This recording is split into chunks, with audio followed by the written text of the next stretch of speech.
আসসালামু আলাইকুম, আমি Mitu Akter, common room, reading room এবং ক্যাফেটেরিয়া বিষয়ক সম্পাদক পদপ্রার্থী।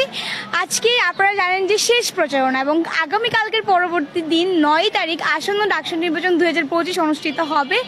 আজকে শেষ দিন আমি এসেছি মোটিভেশন নিয়ে যেতে, যেন আমি কালকের দিন এবং পরের দিন যে টেনশন সেটা থেকে ফ্রি থাকতে পারি।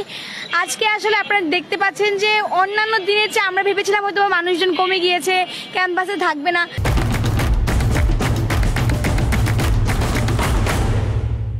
কিন্তু তারপরে আমরা দেখতে পাচ্ছি যে একদম পুরোপুরি উৎসব মুখর একটা পরিবেশ চলতেছে এবং আজকে কিন্তু সবাই কালেক্ট করতেছে, সবাই কিন্তু কালেক্ট করে নিয়ে যেটা রাখতেছে যে কাকে তারা পরবর্তী দিন ভোট দিবে। তো আমি একজন ভোটারকে অবশ্যই বলতে চাই যে আপনারা যে কোনো প্যানেলের হোক, দলের হোক, আপনারা একটা যোগ্য প্রার্থীকে ভোট দিবেন, যেন সে জিতে এসে আপনাদেরকে নিয়ে কাজ করতে পারে, আপনাদের জন্য কাজ করতে পারে। সারা আলহামদুলিল্লাহ ভালো। আমি আজকে আমার নতুনত্ব নেওয়ার জন্য আমি আমার পদের সাথে মিলিয়ে হচ্ছে চা চপ সিঙ্গারা একটা নতুন জিনিস করেছি, যেটা আসলে সবাই আসলে চেয়ে নিচ্ছে, একটা না দুটো না 5টা চেয়ে নিচ্ছে, শেষ হয়ে যাচ্ছে। এই জন্য আমার একটু কষ্ট লাগতেছে যে জিনিসটা শেষ হয়ে যাচ্ছে। আমি করেছিলাম 2000 কপি, আসলে এটা করতে আমার একটু কস্ট বেশি পড়েছে। তো আমি ভাবছিলাম যে শেষ দিনে একটা প্রচারণায় নতুন মাত্রা যুক্ত করবো বলে আমি এটা রাখতে যাচ্ছিলাম। পরে দেখি যে আসলে এখন আমার এটা শেষ হয়ে যাচ্ছে। আমি খুবই আপসেট আসলে এটার জন্য যে শেষ করতে পারছি না। অবশ্যই ভোটারদের থাকবে এবং আমি যখন এগুলো দিচ্ছি তখন দেখলাম যে মিতু আপু আমাকে একটা দেন, মিতু আপু আমাকেও একটা দেন। তো এই যে আমার নামটা আসলে সব জায়গায় আছে, সেটার জন্য আমি অনেক বেশি খুশি। নির্বাচন নিয়ে অবশ্যই শঙ্কা আছে।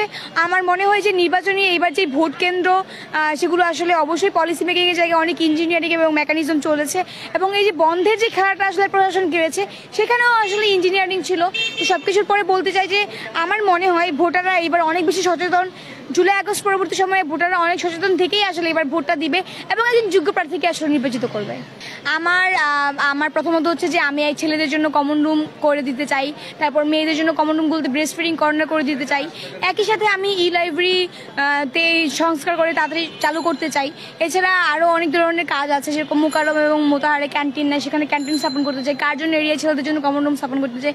আরও অনেক ব্যাপার আছে যেগুলো একদম রিয়ালিস্টিক এবং বাস্তবিক। আমি চেষ্টা করবো আগামী 1 বছর যদি আমি নির্বাচিত হই সবগুলো কাজ করে যেতে।